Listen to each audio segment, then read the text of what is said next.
Mayor Garcetti. It seems to me there's a few categories here of the way people are talking about policing, changing it, right? Training, changing the way that police are trained, decriminalization. There's also the idea of police departments are too big. They do too much. We put too many resources in the city to them. You have just proposed a budget cut for the LAPD. It has been met with quite a bit of anger from some law enforcement officials and spokespeople in LA. What caused you to take that up? What do you think you're doing in proposing that budget cut? Well, thank you, Chris, and let me join the chorus of thanking you for doing this. And it is always an honor to be with my brother and sister mayors and all the viewers that have shown up tonight to take this conversation from a moment to a movement and to make sure we meet this moment and not miss it. Here in Los Angeles, we're pretty resilient. Not because we're any better than any other city. We just went through this pain that other cities are going through in past years earlier. Before we had camera phones, we had Rodney King. We had Watts before that.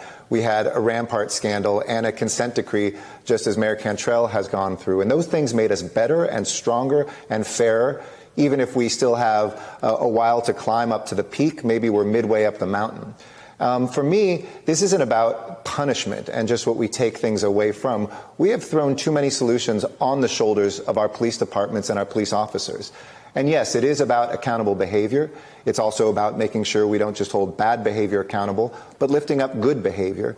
But it also is about what we can do to make sure police aren't always the solution to everything, that we can call 911. And as we're doing here, working together with our county to look at what we can do in a mental health crisis, to have trained professionals who are mobile, just like police officers, who can roll out and maybe have better and more lasting outcomes than police officers going back and back, and sometimes tragically, to these dangerous situations if that's not what they're best trained for.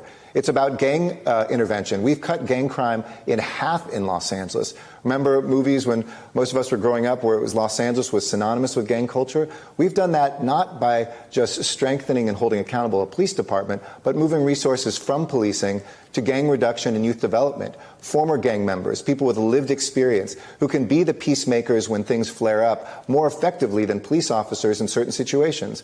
I agree we're always going to need police for certain situations, and we need to rethink that model, and we need to kind of create that, co-create that with communities of color that bear the brunt of that disrespect when it comes. But we also have to look for solutions inside communities and make sure we broaden this out so that this is not just a conversation about public safety.